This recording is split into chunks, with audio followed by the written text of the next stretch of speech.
Shalom, selamat pagi Bapak Ibu Saudara dan anak-anak yang dikasihi Tuhan. Kiranya semua dalam keadaan sehat, kuat, dan bersemangat, serta memiliki pengharapan yang tetap senantiasa menaruhkan keyakinan kita kepada Tuhan kita Yesus Kristus. Kita berjumpa kembali dalam Nafas Pagi, dan renungan pada hari ini didasarkan dari Injil Yohanes pasal keempat ayat 31 sampai dengan 38. Sebelum kita bersama merenungkan sabdanya, mari kita menyatukan hati di dalam doa. Bapa yang penuh kasih, kami mengucap syukur atas keindahan dan anugerah-Mu yang besar yang terjadi kepada kami senantiasa. Kami merasakan perjumpaan yang dari-Mu melalui berkat dan anugerah-Mu itu. Sehingga kami terus Tuhan dimampukan dan disegarkan, melihat semuanya dengan syukur. Oleh karena itu Tuhan, kebenaran firman-Mu yang hendak kami renungkan bersama, kiranya pula meneguhkan iman kami untuk senantiasa percaya, berserah, dan menyeimbangkan kehidupan ini dengan berpadan pada firman-Mu yang hendak kami renungkan bersama. Berfirmanlah ya Tuhan, kami siap mendengarkannya, dan mohon ampun atas setiap dosa dan pelanggaran kami Tuhan. Kuduskan kami melalui pengampunan-Mu. Di dalam-Mu ya Tuhan Yesus, sang sumber kehidupan dan keselamatan, kami naikkan doa ini dengan syukur dan percaya. Amin. Injil Yohanes pasal keempat, ayat 31 sampai dengan 38, demikian sabda Tuhan. Sementara itu murid-muridnya mengajak dia, katanya, "Rabi, makanlah."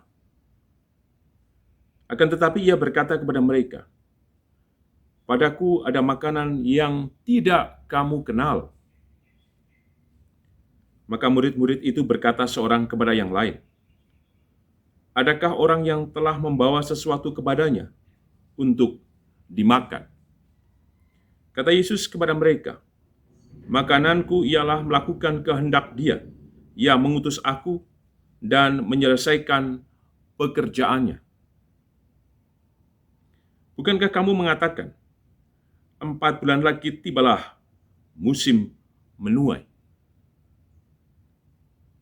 Tetapi aku berkata kepadamu, lihatlah sekelilingmu dan pandanglah ladang-ladang yang sudah menguning dan matang untuk dituai.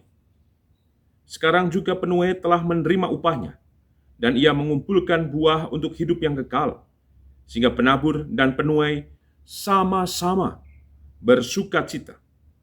Sebab dalam hal ini benarlah peribahasa, yang seorang menabur, yang lain menuai. Aku mengutus kamu untuk menuai apa yang tidak kamu usahakan. Orang-orang lain berusaha dan kamu datang memetik hasil usaha mereka. Berbahagialah kita yang mendengarkan sabda Tuhan, berbahagialah kita yang percaya. Haleluya. Amin.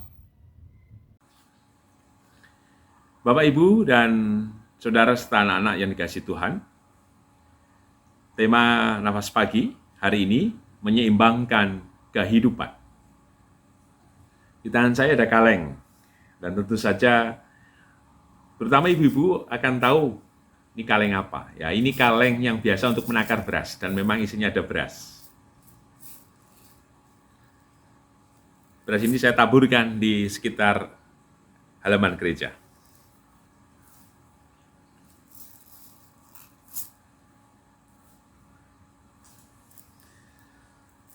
Hal ini beberapa kali saya lakukan memang. Tujuannya apa sebenarnya?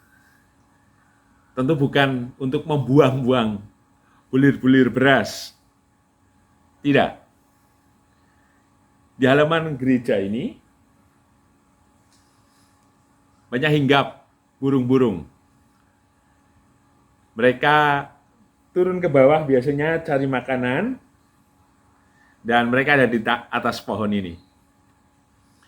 Sehingga tolong, kiranya burung-burung yang ada di lingkungan sini jangan ditangkapi atau ditembak.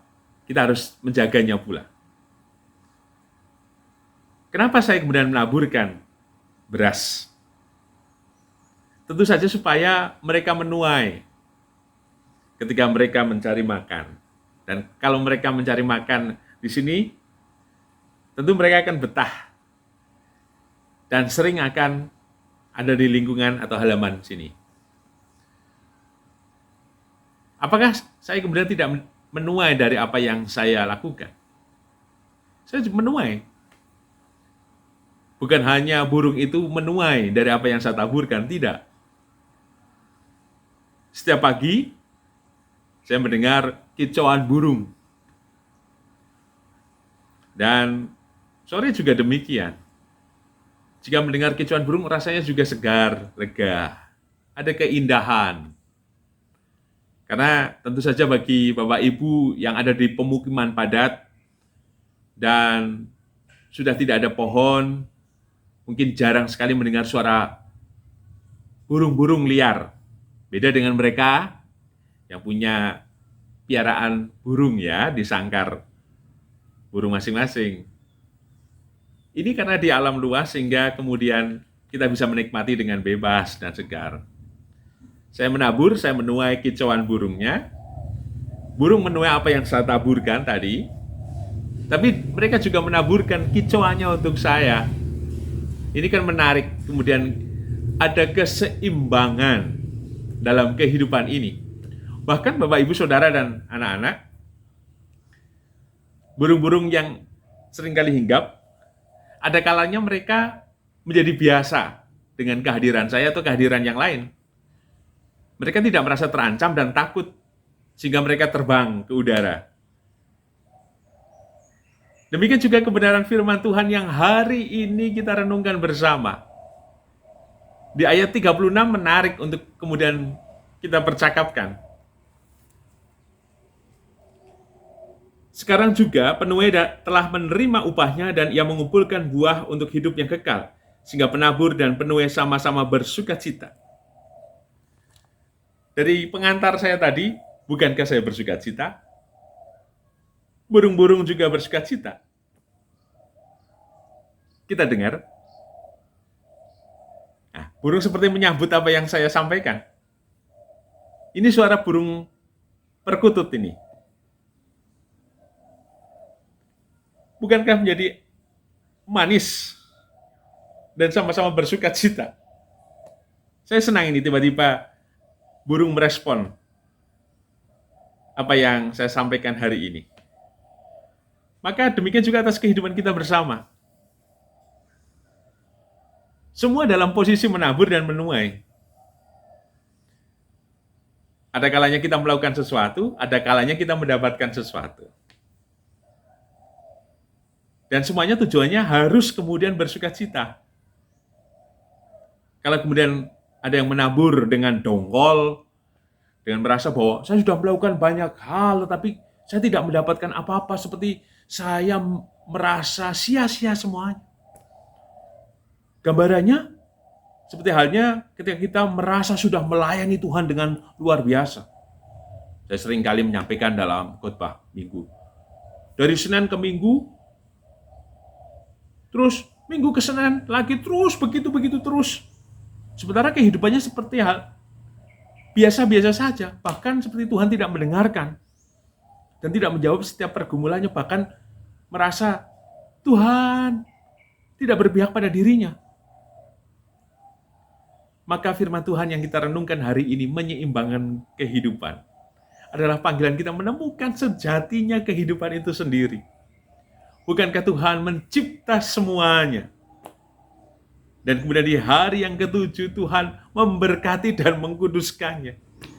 Berarti apa? Seluruh ciptaan diberkati dan dikuduskan.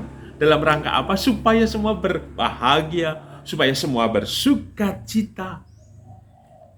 Jika kemudian ada ketidaksukacitaan, ketidakbahagiaan, ada amarah, ada emosi, ada pikiran-pikiran jahat dan tidak jernih, berarti ada yang tidak seimbang dalam kehidupan kita. Entah ada yang mendominasi, entah ada yang melukai, entah ada yang mengeksploitasi, Entah juga ada yang berdiam diri, tidak berbagi. Oleh karena itu, pesan apa yang kita terima? Mari kita lihat kembali di ayat yang ke-34. Makananku ialah melakukan kehendak Dia yang mengutus aku dan menyelesaikan pekerjaannya. Tuhan tidak berbicara hal yang fisik, karena di ayat yang ke-31, Rabi makanlah.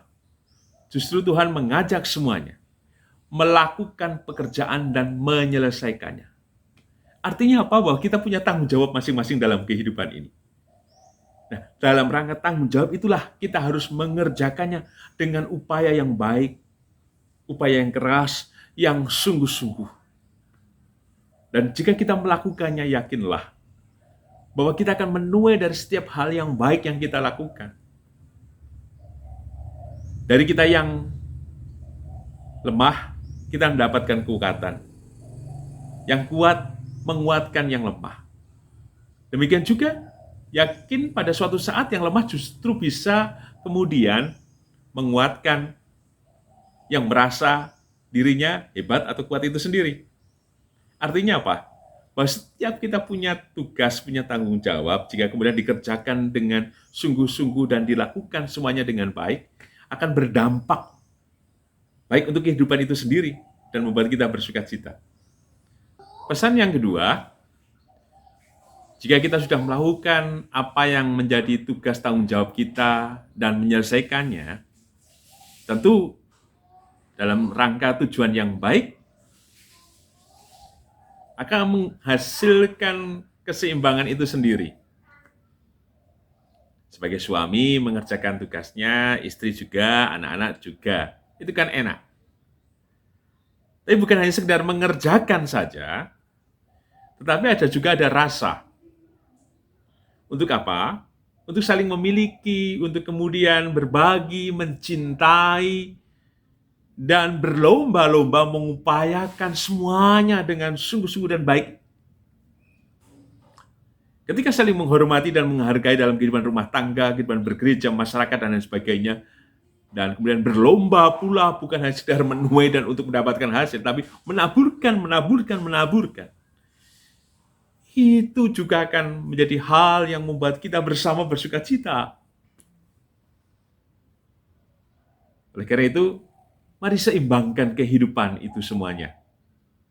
Jika kita menemukan hal yang tidak seimbang, lekas-lekaslah untuk kemudian diperbaiki, supaya kehidupan itu sendiri menjadi berkat untuk kita.